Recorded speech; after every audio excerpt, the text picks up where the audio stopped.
What's up, everybody? Welcome into today's episode of Pushing the Pile. The show is brought to you by FanDuel Sportsbook. Make every moment more. Week 8, JP. Week 8 on tap. Can't believe we're already here. I just thought of this right off the rip. We hadn't planned on doing this, but I want. What's one thing from this season now, almost 8 games in, that you were just dead wrong about, that you want to go back and have a do-over on this point in the season? It's absolutely the Colts. I was for sure I remember you said he would have his job back by like week 5, and I didn't expect the Colts to have the best offense that we've seen in the NFL since like maybe like 2000. I remember the initial tiers pod that you did.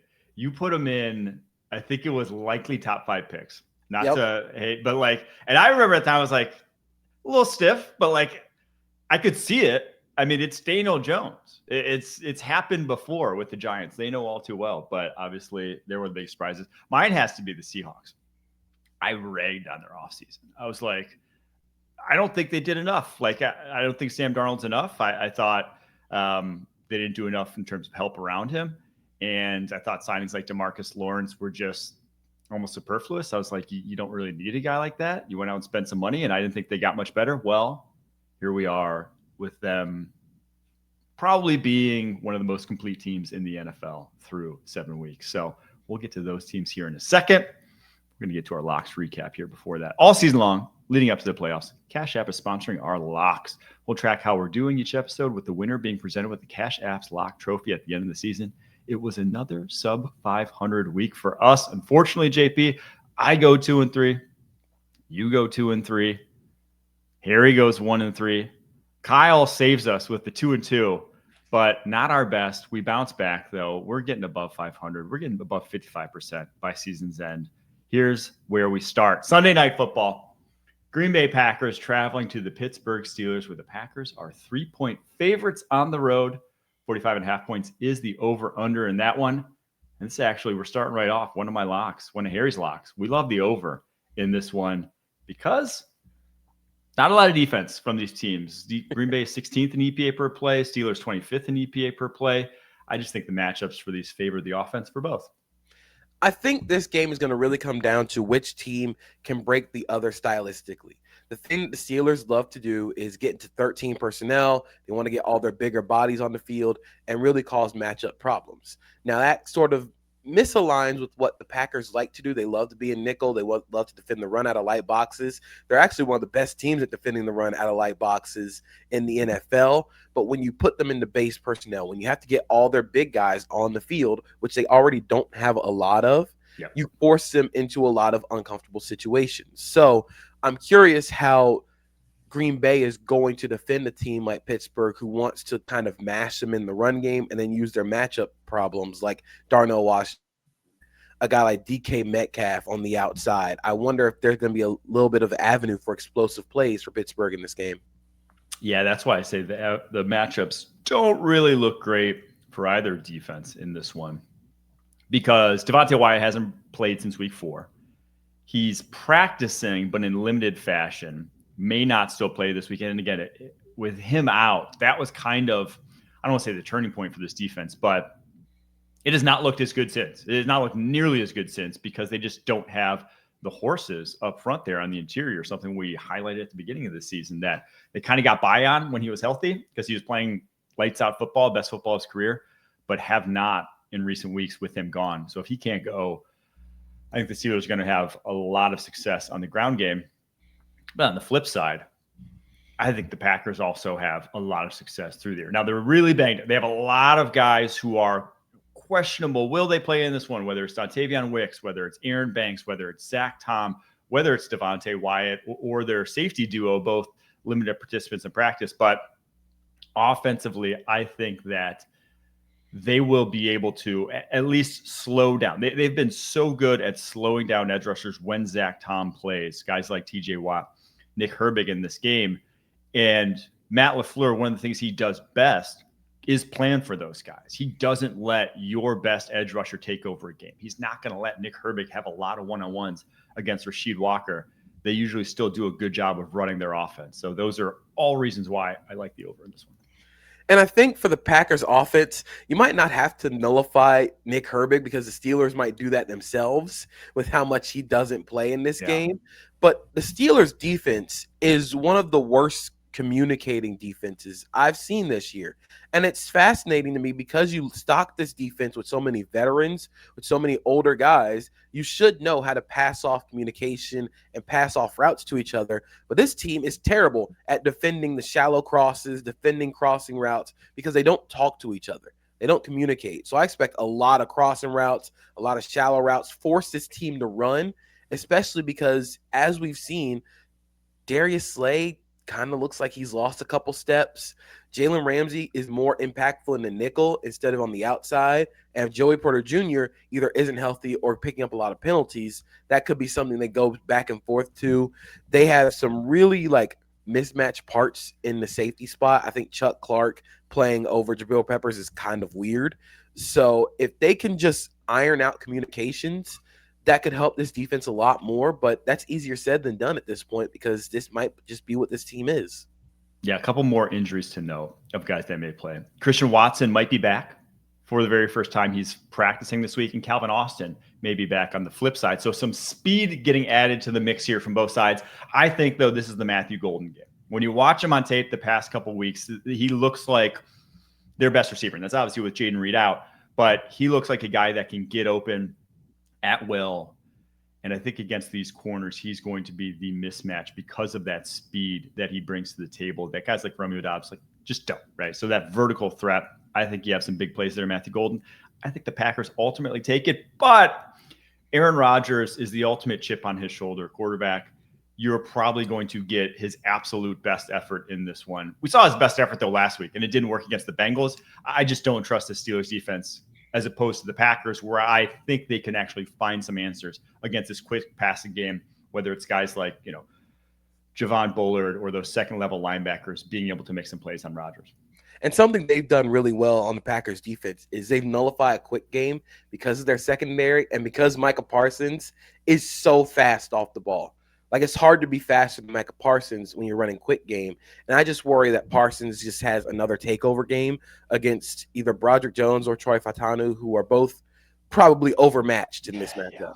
Yeah, I mean, there's not a lot of tackles that aren't overmatched, but those two specifically, I think we could say they will be. All right, Sunday, it's an NFL and CBS doubleheader, and you can count on an outstanding interconference showdown when Dak Prescott and the Cowboys' potent offense ride into Denver to take on Bo Nix's Broncos. It all begins at noon Eastern with JB and the guys on the NFL Today.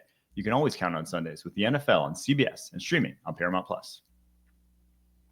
You can always count on Sundays with the NFL on CBS and Paramount+. So even if you can't count on accurate expiration dates, that is a rookie mistake, or people appreciating your fashion sense, Jim, the crowd is not on board here. You can always count on Sundays with the NFL on CBS, streaming on Paramount+. Glad we wear our good jerseys. Yeah. All right, the Cowboys do travel to Denver to face the Broncos in one of the most fitting mascot matchups in the NFL.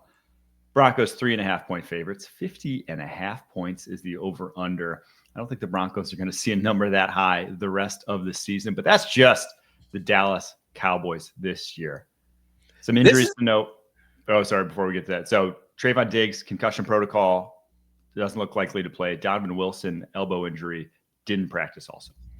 This is one of the most interesting stylistic matchups in the NFL this season because I feel like both teams are sort of similar in how they want to be effective playing offense, especially this year with what Dallas wants to do. They want to get big, they want to run the football effectively, and then take those shots downfield. I feel like the Broncos want to do that, but they either don't trust their quarterback to do it or don't trust their receivers to get open downfield. So it looks like they're just running the ball and playing the mid-range game. But I do think that if there's any game where you want Bo Nix just to open the passing game up a little more and just standard drop back, this is going to be against the Cowboys without Trayvon Diggs, without Donovan Wilson. You want to see if you can get the early passing game going because I feel like with what the Broncos do, they take the reins off of Bo Nix a little bit in the fourth quarter, very late in the game. instead of early when they're trying to do all the designer stuff. So I think that this is going to be a game where you really want to try and get him involved early. But I'm so excited for this Cowboys offense against the Broncos defense where Dre Greenlaw won't be playing. So you're going to expect a lot of base defense because that's where the Broncos have been gotten in previous weeks, where you get them into heavier personnel and you force Alex Singleton, you force Justice Renard to play pass coverage. And now you just wonder how many problems can the Cowboys personnel force the Broncos to get into. You're thinking about, is Patrick Surtain going to travel with CeeDee Lamb in the slot? Is this going to be a throw it against Riley Moss, who has actually been pretty good this year against wide receiver twos? Pickens. So I'm curious on what the matchups and who pushes the other's buttons first. Yeah, I am very intrigued by this game for a number of different reasons.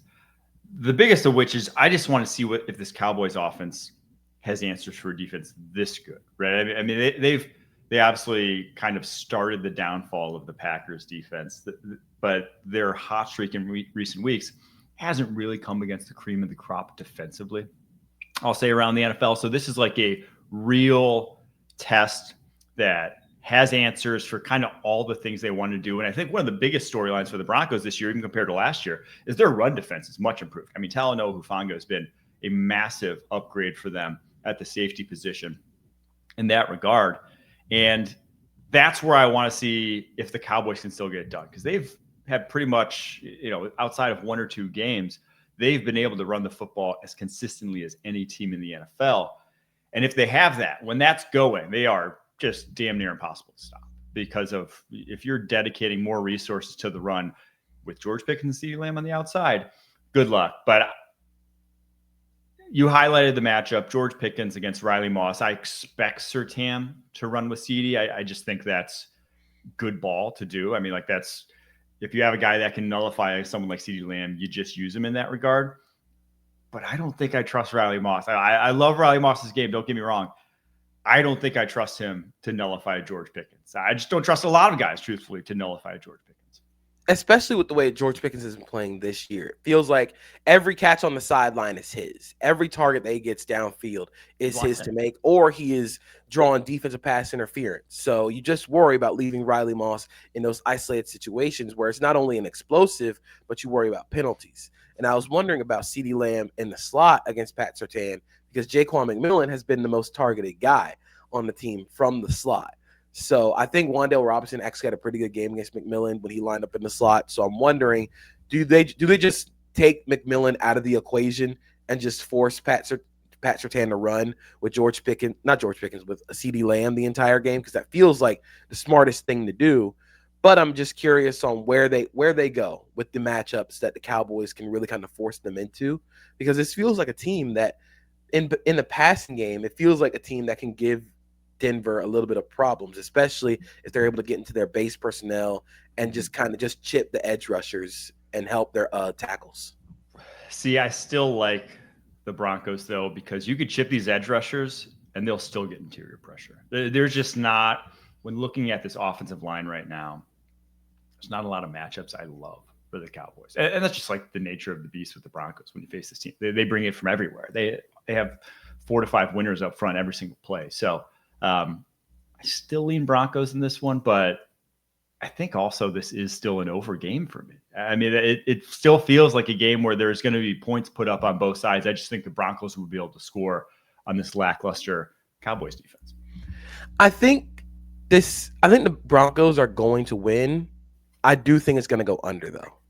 I think this game goes under because I'm curious if Denver can score with Dallas. If Dallas is putting up points, I don't know if Denver can keep up. But if this game is low scoring, I think Sean Payton does enough as a coordinator to help kind of just force guys open, and then the defense just takes over from there. Hopefully, Dallas gets Cooper Beebe back in this game, so you have your original starting 5 offensive linemen against one of the best defensive lines in football. But if they're not able to put up points, I do think Denver's going to kind of turn this into a rock fight. Let's get to 49ers at Texans. Texans 1.5 point favorites at home. 41.5 points is the over under for this one. Some injuries, though, big ones for Houston. Nico Collins in concussion protocol doesn't look likely to play at this point in time. Christian Kirk also unlikely to play with the hamstring. Ricky Pearsall on the flip side still out with that knee injury himself. So some big injuries at receiver for both teams. This is the most under game that has ever undered to me. Like this feels like a game where neither offense can really get something going, and largely because Houston's defense is that good. But I do think that Kyle Shanahan has sort of found his groove when it comes to play calling against these defenses, against defenses like DeMeco Ryans that want to get upfield quickly. And with George Kittle healthy, you can run a lot more gap scheme. You can attack the weak points of this defense a lot more when you run power, you run counter, you run trap and things like that to attack this defense. And then on the flip side, I don't think I can trust this offensive line or CJ Stroud at this point without Nico Collins, without Christian Kirk. I don't trust this offense to move the ball.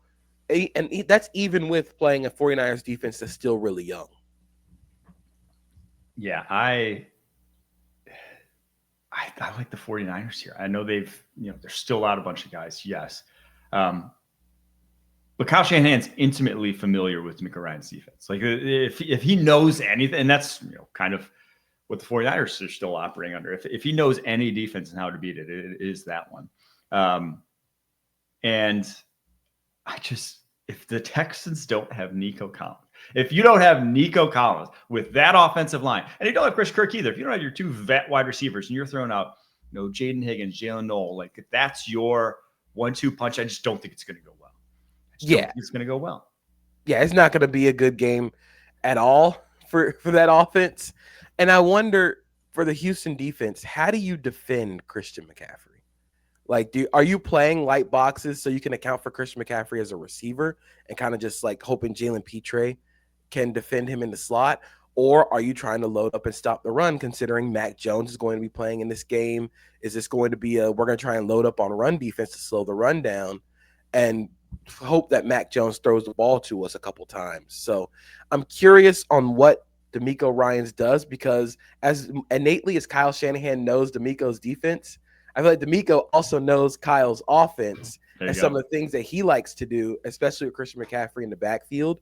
So it should be a really fun, just battle of schematic matchups. I just don't think Houston can move the ball at this point. This is one of my locks, though. It is not the under. Although I do like under 41.5. I also like Mac Jones under 219.5. Houston's allowing 179 yards per game this season, and they're just not going to. There's not going to pass that much. Also, I feel like this is just a run-heavy game plan out of San Francisco. But I think we're getting to the point with the Houston Texans where I would call this a must-win. If they can't win a game like this, you're at home against the 49ers, who backup quarterback. Yeah, it's still a good team, but if you can't win this game and you fall to 2-5, that's it. It's write the book on this season. You're not getting back involved in the playoff picture. You have to win a game like this, in my eyes. I do agree this is a must win, especially because not only do you put yourself behind in just the overall 2-5 is a really tough record to come back from and make the playoffs, but you're still putting yourself behind in the AFC. You're still climbing an uphill battle, and Jacksonville's already beaten San Francisco. It feels like they're going to keep slipping, and without the offense really finding answers, I don't think they have anything. There's nothing coming to help Houston in the trade market for on offense this year. It's got to just be hope the offensive line figures it out, and we'll see what happens. All right, let's get to Commanders at Chiefs. Chiefs 11.5 point favorites. 46.5 points is the over-under there. If that seems like a big number for KC, well, it's because Jaden Daniels isn't playing. Terry McLaurin, Deebo Samuel, questionable, didn't play last week, may not play this week.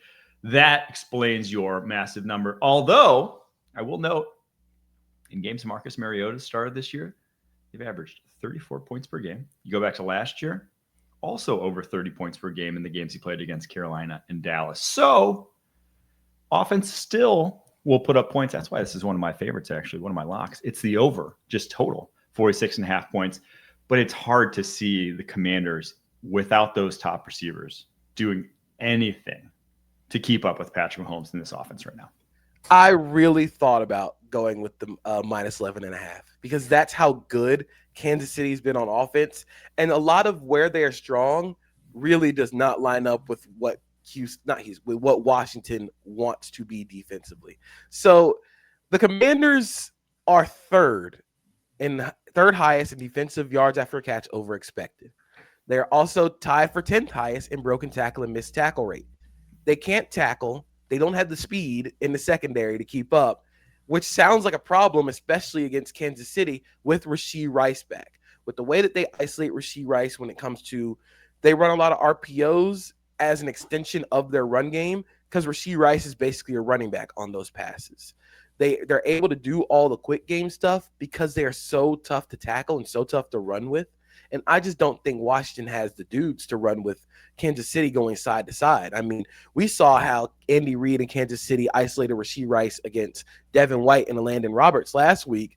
And I'm just thinking about the fact that Bobby Wagner is going to have to be out there doing that on Monday Night Football. So I just don't think Washington has enough defensively to keep up with this team, especially with the way that Kansas City's throwing the ball right now.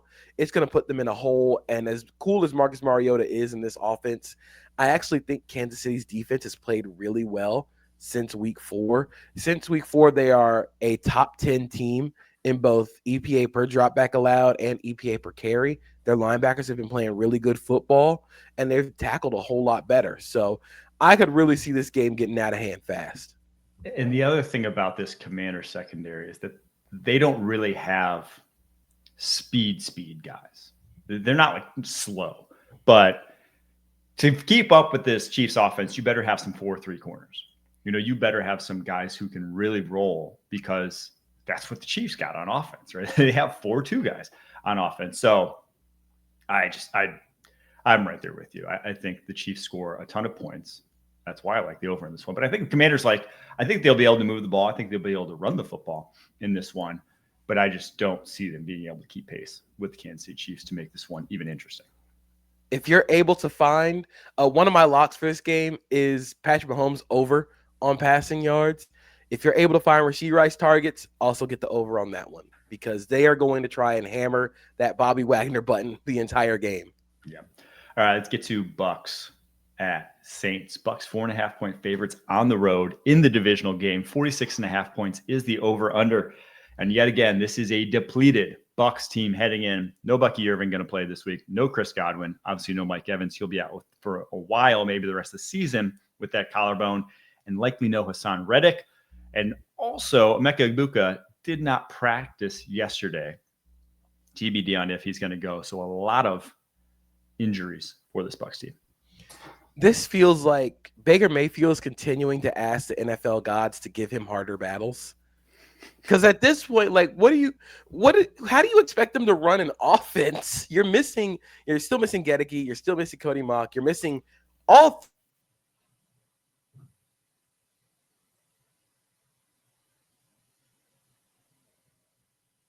Johnson. I think he's been really fun for this offense in terms of extending to get passes beyond his frame and being sort of the spark plug for the offense.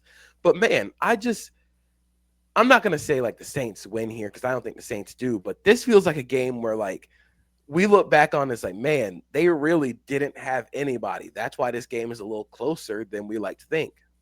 I think it's tight.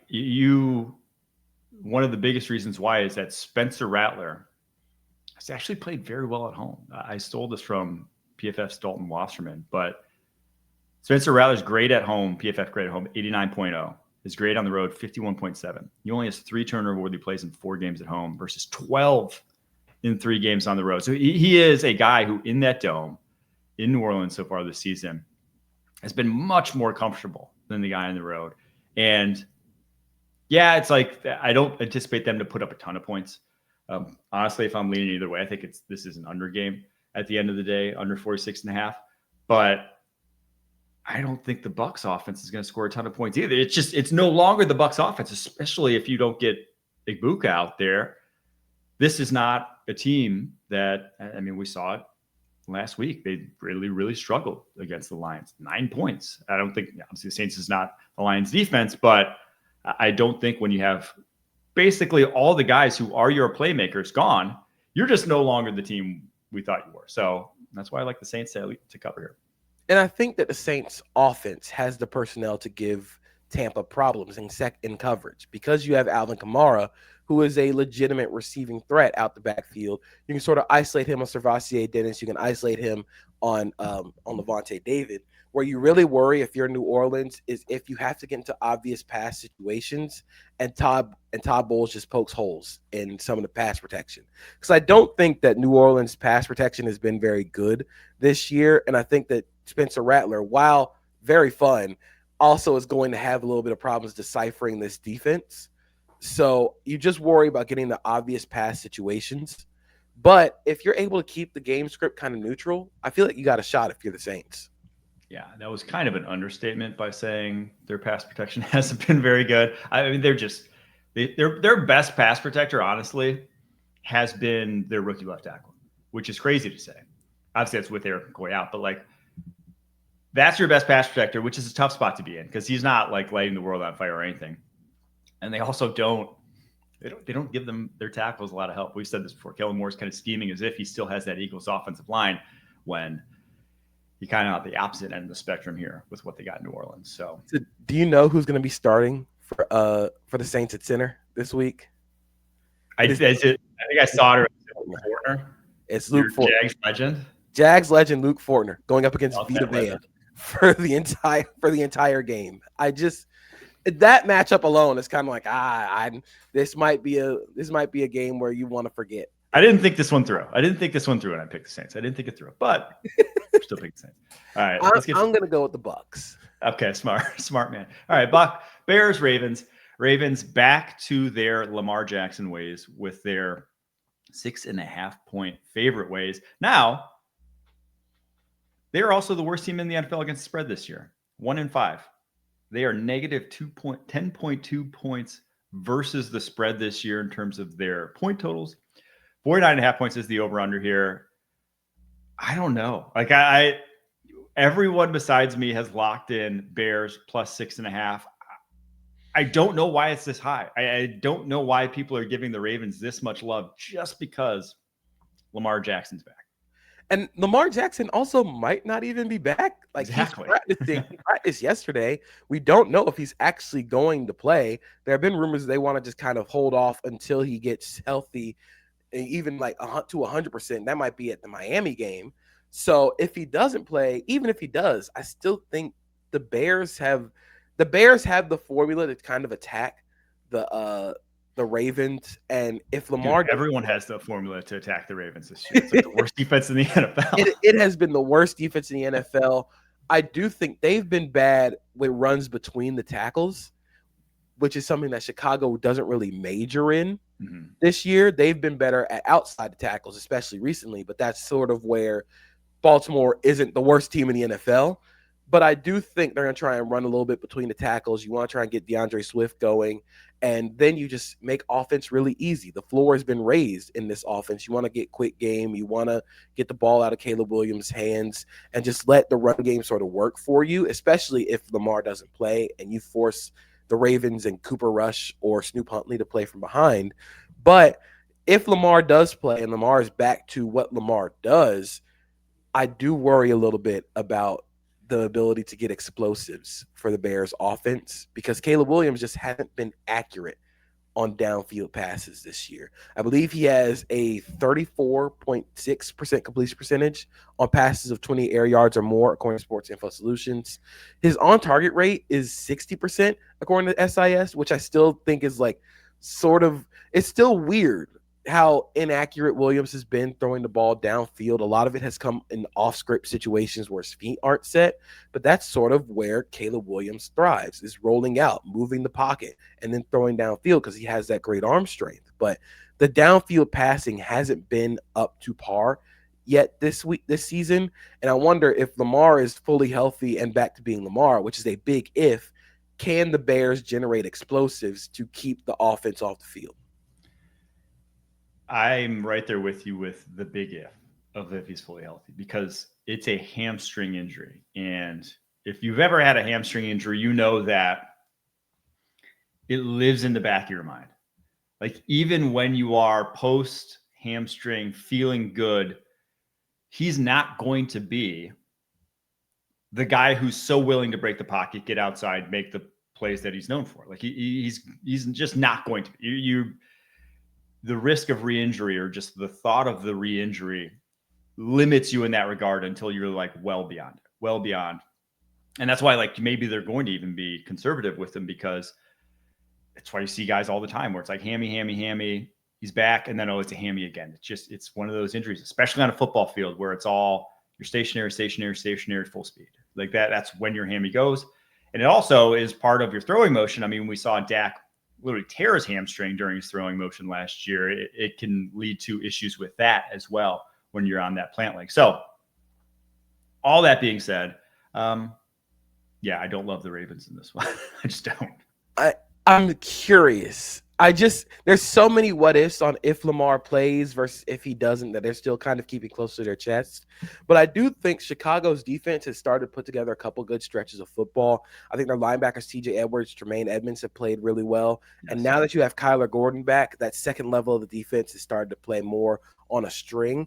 I still worry about the secondary in terms of just their outside corners. But the fact they're able to get that second level playing really well is going to be really helpful moving forward. And like I said, I just think Ben Johnson has this offense at a really high floor with their run game and with the ability of Caleb Williams in the quick game. So I think that's where he's been pretty good this year. He's been getting the ball out. He's able to maximize yards after the catch, and he's worked well in the short to intermediate game. But it's just they don't have explosives passing down the field. And that's sort of it makes me wonder, it makes me worry a little bit about if Lamar plays, can you match explosives with him? That is a great point about that second level. Kyler Gordon, TJ Edwards, since they've been back, their run defense has been so much better, pretty much lights out since those guys have been back healthy. And that's really the Ravens' hope, in my opinion, of winning this game, is just having it turn into a Derrick Henry slog. And I just don't see it happening. So we all like the Bears here. Let's take a break. After that, we're going to get to the rest of the Week 8 slate. You can't count on Derrick's tong skills. Oh, Tony, I think it hit the ground. But you can always count on Sundays with the NFL on CBS and Paramount+. Jets at Bengals. Bengals 6.5-point favorites here. 43.5 points is the over-under. This is one of Harry's locks. He loves Joe Flacco going over 243.5 passing yards. Hard not to, especially if Sauce Gardner doesn't play. Has a concussion. TBD on if he plays. Has not practiced yet. If he can't go, it's just going to be open season. I don't see any way the Jets keep this close if he can't. But if he does, he can like, you can do the put him on T. Higgins and double Jamar thing, that, the Belichick special. And I think you can slow down this Bengals offense enough to keep it tight. But if he can't, I just don't think you have a chance. I'm just so worried if Sauce doesn't play that this game just turns into pick on Brandon Stevens for 99% of the game.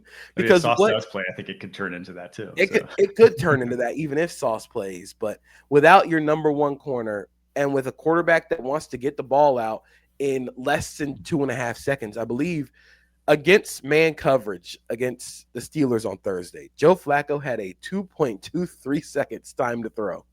That's insane. That's like 100th percentile for this season. Like, that was the fastest time throw against cover one and against man coverage this season. And it made sense because you have T. Higgins and Jamar Chase.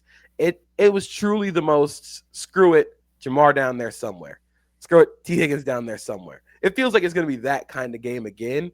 And with everything surrounding the Jets right now, just the overall just bad vibes, I feel like this one can get ugly. I think one of the most underrated aspects of the Flacco to Bengals sort of newfound connection is, and I have no data to back this up. I tried actually to find it for a while. Couldn't find anything even close to remotely about this. But Joe Flacco has to be the NFL's all-time leader in yards via pass interference. He just does. Like, that has been his MO over the course of his career. And he is playing with two receivers that are just like elite pass interference receivers. Jamar Chase and T. Higgins, if you underthrow a deep ball to those guys, it's like PI city. So this is a team that, even if necessarily the passing yards aren't there or the efficiency might not be there week in and week out, you're going to get 2 to 3 big plays each week with this combo. That's just a long pass interference because of how Joe Flacco plays. So I think even if Sauce does play, I still think they're able to move the ball. I think that's the only chance the Jets have is him playing. But even if he does, I still think the Bengals win this, even if it might be a little closer that way. With as much man coverage as the Jets play, it just feels like a bad combination against a team like Cincinnati with 2 legit receivers that can go and win against man coverage and a quarterback who is willing to throw it up to those guys. And like you said, even if it's not a catch, you're getting pass interference. You're still generating explosives via penalty. So I just think this is a really bad matchup for the Jets defense. Let's move on to the Browns at Patriots. Patriots 7-point favorites here. 40.5 points is the over-under. No real injuries to speak of, but this is one of my locks. I'll get to it at the end, though. How do you see this one going? This is also one of my locks because I have the under in this game. I feel like this is the best defensive line Drake May has faced since going up against Pittsburgh. And one thing that the Browns do really well is they find matchups and isolate them. As good as Myles Garrett is and as good as their pass rush is, their ability to have you double Myles Garrett and still win with the other guys on the defensive line is truly what separates this defense from last year to this year. Malik Collins has played really well. Mason Graham has played really well as a pass rusher. And this game feels like they're going to pick on Jared Wilson. And he has been sort of the weak link for the Patriots offensive line this season. It feels like he should be playing center instead of guard because his play strength has just been awful this year, especially in the run, especially in the passing game. As good as Drake May is at avoiding chaotic plays and avoiding negative plays against a team like Cleveland, who sort of has some of the pieces to really cause problems for his Patriots offense, I'm a little worried about just him taking too many hits. But you also wonder, can anybody on this team win against the Browns secondary? Can anyone on this team hold up against the Browns pass rush? I'm right there with you because as much as we've loved this Patriots team and whatever over the past few weeks and loved Drake May, there's no denying that they have played the softest slate of defenses in the entire NFL so far. You will not find a team that has played an easier slate. I think there is not a defense they've faced this season that is inside the top 20 in EPA per play. Not one. We're 7 weeks into the season, and they haven't faced a top 20 defense. This is the first legit defense. Cleveland is third in the EPA per play. They play more man coverage than anyone else in the NFL. The Patriots wide receivers we discussed all year, it's like they are not pure separators. They don't really have that guy that's a winner against man coverage. And then this offensive line is kind of still a house of cards. They've gotten by facing defensive lines like the Saints, like the Titans, like the Panthers that really don't bring it. They really don't have juice. This Browns defensive line has juice. So all that being said, I like the Browns. I like the Browns to cover in this one. And I do like the under as well. It wasn't one of my locks, but the Browns to cover is one of my locks. I am going to push back a little bit on the Patriots can't separate against man coverage because very quietly, Stephon Diggs has been awesome against man coverage this year. He's second in the NFL in yards per route run against man coverage. I believe he has 4.3 yards per route run against man. That is their guy. That's their separator against man coverage. But Cleveland also knows that. So the battle between he and Denzel Ward is going to be basically what decides this game, unless you think like Kayshon Boutte can go up and get the ball against Tyson Campbell, which knowing Tyson Campbell, who is good until the ball is in the air, that might be a possibility. But I do think what happens in this game for New England, you have to try and slow down this pass rush at some point. I think you got to try and use play action, especially with how heavy they play their offense, with how many 12 in personnel, how much 21 personnel they play. You got to try and play action. You got to try and max protect, give as much help to your quarterback as possible. But even then, that's not a magical like get rich quick scheme to defeat this Browns defense. Although the Browns are offering up, they have a plus 0.11 EPA per pass against play action this year, which is the one area if you're gonna get the Browns, you got to get them in play action. So I feel like this game could be ugly, but if the Patriots use play action and get a lead early, I just don't think the Browns have the offense to really sort of recover, especially if Milton Williams is playing the way he is. Let's move on to the Giants at Eagles. Eagles 7.5-point favorites, despite obviously what happened a couple weeks ago. This time it's at home, though. 43.5 points is the over-under. And let me just start by saying this. I hate this scheduling quirk. I feel like we're getting it more in recent years. The 2 games in 2 weeks against divisional opponents, the Packers have it against the Bears later this year. It's like you just played. It feels kind of absurd.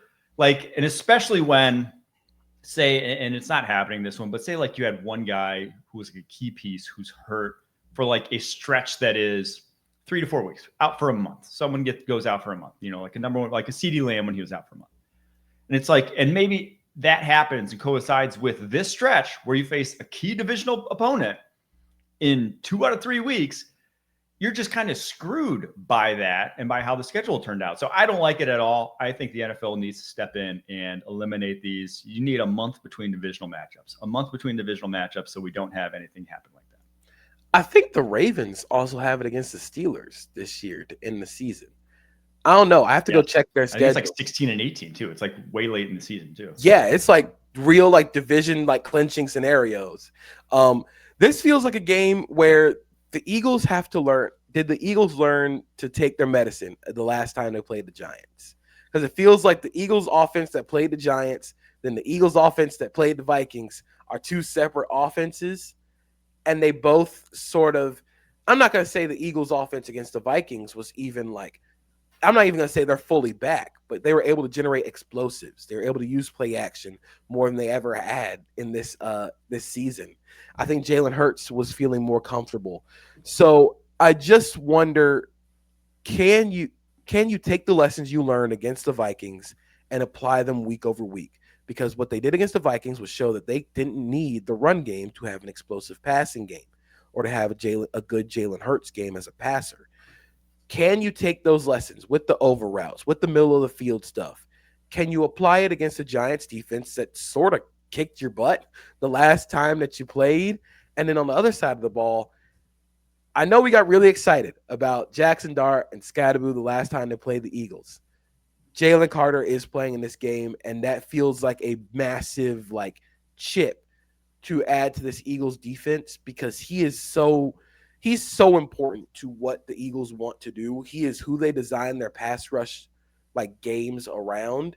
And if he's dominating on the interior, you worry about that pressure up the middle for Jackson Dart. Jackson Dart's been able to evade pressure from the outside. So he could step up. He steps out of the pocket. I'm not sure if he's going to be able to evade pressure coming right up his face. Yeah, I think the pressure from both sides is what ends up deciding this game. One, because the Eagles may not be without Cam Jurgens at center. And if you're without Cam Jurgens going up against Dexter Lawrence, you don't love that. And obviously Landon Dickerson, we've talked about all the injuries he's had, not being the Landon Dickerson of old. So you might have pressure up the middle for Philly and for New York on both sides of the ball. And I think it's going to lead to turnovers. I think it's going to be just another wild game on both sides. I think you're going to see, last time we saw a near pick 6, I think we're going to see something like that decide this game yet again, whether it's, and if Philly gets it this time, if they're the ones that get Dart, they win the game going away, in my opinion. But if it's the other way again, I think the Giants keep it tight or even win yet again. One thing that I am curious about in this game is the first time they played, Vic Fangio played a lot of man coverage against the Giants. And what Jackson Dart has shown is that if you give him man coverage and if you blitz him with man coverage behind it, he'll just run. He'll run or he'll find somebody open. I wonder if in this game, do you throw more zone at him with those blitzes? Because something that he hasn't really been able to face this year is zone pressures and zone blitzes. And that's how you want to attack a young quarterback's eyes. With the way that Adoree Jackson has been playing, with the way that your other corners outside of Quinyon Mitchell have been playing, I wouldn't be surprised if this is more of a zone-based game, especially with Jalen Carter back, because you can win with 4. Mm-hmm. You can win with Carter back. So I'm curious if the man versus zone tendencies start to come up again for the Eagles and if they play more zone in this game. I wanted to find a Scadaboo receiving prop because I think he's going to get like 6 catches in this one. I think he's going to go over. Couldn't find it anywhere. I think I like the Eagles to win, bounce back win here, but 7.5 is a lot given the way this Giants team's playing. I think they're more inspired right now, playing more inspired football than this Eagles team. Let's move on to the Bills at Panthers, where the Bills are 7.5-point favorites on the road. 46.5 points is the over-under. And the big news here, Bryce Young is out. Now, the 8th different starting quarterback to miss a game this season. Quarter of the league's starters have missed a game already. Insane, not even halfway through this year. On the flip side, the Bills have some big injuries of their own. No Josh Palmer in this one. Dalton Kincaid still not practicing in full. Matt Milano not practicing in full. Those are some pretty big pieces on both offensively and defensively for this Buffalo Bills team. And like with Bryce Young out, he wasn't playing good to begin with. He was 29th, I think, in EPA per dropback. Andy Dalton, whatever you want to say about it, I don't think he's going to be worse than Bryce Young has been so far this year. I think if he's just on par with what Bryce Young has been doing, the Panthers still might have a chance in this game. And that's because the Bills have the worst tackling defense in the NFL. They allow almost 4.5 yards after contact. And without Matt Milano, if Terrell Bernard isn't healthy, you're playing so light and so small on your defense. You can either be small and fast or big and slow. And the Bills have chosen to be small and slow. That's not going to work against a Panthers offense that has an identity in their run game. Mm-hmm. That is what they want to base their offense around. And if they're not able to tackle in this game, and you turn those 3-yard runs into 5 or 6, this game could be something this game could turn into a little bit of an upset. I do think that with the way the Panthers have been playing defensively against the run, I've been impressed. This is the best offense they're going to see in that time that their defense has sort of improved. It's going to be the best offensive line they're going to see since this defense has improved. I'm really curious to see what Nick Scorton does against possibly his biggest matchup against Spencer Brown this season. Derek Brown has just been incredible this season. He has been one of the best defensive tackles in the NFL this season, both against the run, against the pass. But I do sort of think this game turns into a who can run the ball better sort of matchup because the Panthers are going to be without their starter. If Andy Dalton can just find Teteroy McMillan, if he can just find Jalen Coker and start to isolate those matchups against, like I said, a slow secondary that might not have Maxwell Hairston. I don't think it's talked about enough that Maxwell Hairston did not practice in the preseason. He didn't practice at all preseason. He didn't play in preseason games. So you're expecting a rookie coming off an injury to immediately step in and be a quality starter. I don't know if he plays this week. So I think this game could be a little spicy. So you might want to watch this on your league pass. The Panthers are 5-2 against the spread actually this season. They're the best team, tied for the best record against the spread of anyone in the NFL. I like them to cover. I do, just because of what you mentioned. Their running game pairs so nicely with what the Bills can't do. They can exploit this lighter front seven. They want to run duo. They want to run counter power. They want to do that out of 12 personnel. The Bills just aren't. That's their nightmare, right? That is what they cannot see and struggle to have answers for. And so I like them to keep it close.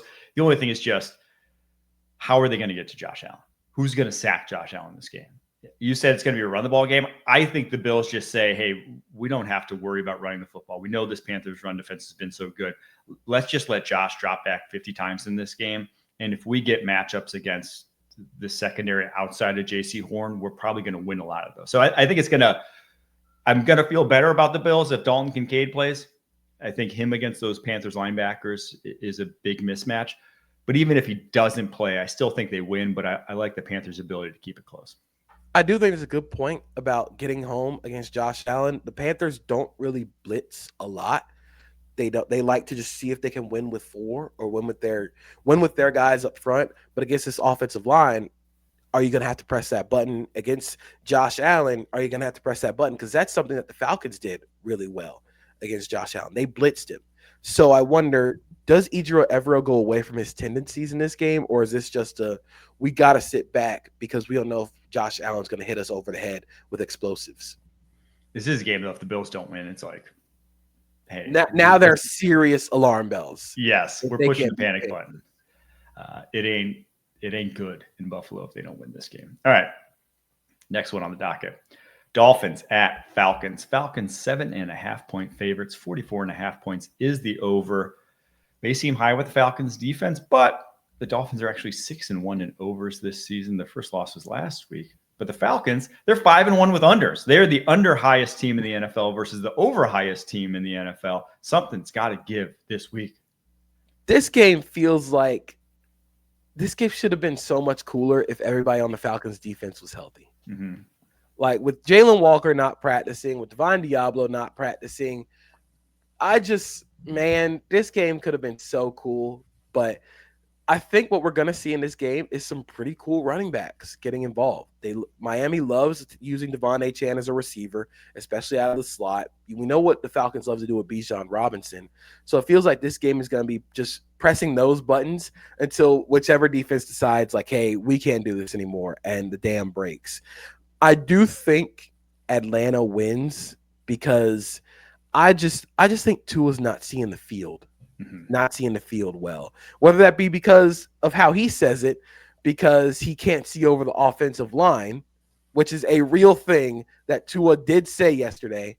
Did you see that? I didn't see this though. He actually said it. He said, like, I am quoting what he said in his media press conference yesterday. He said he didn't target Jalen Waddle much against the Browns because he had trouble seeing him over the offensive line and defensive line. Which, like, at this point, somebody on the Dolphins PR team has to tell him to stop talking. Please stop talking. Don't let him be you're gonna get Tua stepping up to a mic at a press conference and gonna have to yank him off of the Looney Tunes cane. Yeah. Can't let him talk. What's the Apollo? We'll get the guy to get him off. You gotta put the trap door under him. Yeah. Like Bugs Bunny. But yeah, I think Tua's gonna throw a couple of interceptions in this game. I feel like with Jeff Ulbrich has his defense doing and the way that they're playing up front, mesh with the secondary. I just don't think Miami has enough, especially with Darren Waller on IR. Yeah, I want to tease Tua's interception prop up to can I get it to over 2.5? I'll take an over 2.5. What kind of numbers would they give me for that? Because Xavier Watson, Jesse Bates. I mean, they're just chomping at the bit at those intermediate bang posts. There are those digs that he throws without even seeing it. They're going to be in those windows 3 times this game. Those two guys are so good at jumping those sorts of routes, and Tua's so bad at seeing those routes get jumped. So yeah, hard not to like the Falcons in this one. Last game here. And it's one of the highest spreads we've seen all season. Titans at Colts. Colts 14.5-point favorites. 46.5 points is the over-under. And this is one of my locks. I'm taking the Colts because the Titans not only are the worst team in the NFL, in my opinion. They do have a win, but still. They're without Jeffrey Simmons, L'Jarius Sneed, and Calvin Ridley. Most likely for this one. That's what do you do? What do you do? If Jeffrey Simmons isn't playing, what's the point of playing defense against this Colts offense that just hammers teams with soft defensive fronts, with light defensive fronts? Something that Tennessee does that I'm really sort of like, what are you doing here? So Sebastian Joseph Day plays on the edge sometimes, which is really weird because they like to switch from 5-man fronts to 4-man fronts, but they don't have the dudes to go from 5-man fronts to 4-man fronts. Because Sebastian Joseph Day is a defensive tackle. You can't seriously ask him to rush off the edge. You can't ask your linebackers to drop in coverage. This feels like a Daniel Jones, play action, and Jonathan Taylor just hammer the entire Titans defense. I do think the Colts cover this one. This game is going to be like, we're going to look up and be like, the Titans have X amount of yards. The Colts have X amount of points in the second quarter. Yeah, it feels like one of those games where, every so often you just get one where it's like, oh, they don't belong on the same field. They're just, you get it more in college, obviously. But it feels like one of those college games where it's just like, we're midway through the second quarter and we're like, we could probably just wrap this up. We can just tell the teams to go on the bus at halftime. I'm guessing this is going to be a go on the bus at halftime sort of game. I do wonder real quick with Cam Ward. He's been fine this season. He does fumble a lot. Dude, he puts the ball on the ground. Like it's a little weird. And he did it against New England on a Caleb on Chaisson pressure that turned into a touchdown. I just feel like sometimes he just puts the ball in harm's way a little too much right now. And of course you can say like, yeah, he's playing with the Lollipop Guild at wide receiver, but I just want to see him just a little bit, like just take the check down a couple times in this game to just sort of loosen up, because Lou Anarumo is going to throw the whole kitchen sink at him, and it just feels like this game is going to get out of hand, especially if they're trying to play from behind. Yeah, the most worrisome number that I've seen from Cam Ward is his pressure to sack conversion rate, one of my favorite stats. 29.4%. That's a horrendous number. It's the worst in the NFL. Second worst is Justin Fields. That's not the company you want to be in when you're ahead of Justin Fields in that stat, because he's been like league leader since he got into the NFL. So worse than him is just, and I get that when you have it from all sides, the way this Titans offensive line allows it, it's tougher to avoid sacks. When it's one guy, when you have a better offensive line in front of you, it's easier to avoid sacks. But it's still kind of a stylistic thing with Ward that you just need to see change. That has to improve. Yeah, there's too many negative plays with the positive. Yes. All right. Let's get to our locks recap and let's get out of here. Locks are sponsored all season long by Cash App. Making money moves should be easy, and that's why there's Cash App. It's fast, safe, and honestly just way more personalized than the other apps out there. All right. I'm holding the nose. I'm taking Colts minus 14.5. Taking the Browns +7 on the road against New England. I'm taking that Pittsburgh Packers over 45.5. I'm taking T-Mac, Tedero McMillan's over 55.5. Taking the over in KC Washington. And I'm taking Mac Jones's under 219 passing yards against the Texans. JP's got the under in that Browns Patriots game. The Bears to cover 6.5 against the Ravens. And then Patrick Mahomes going over 275.5.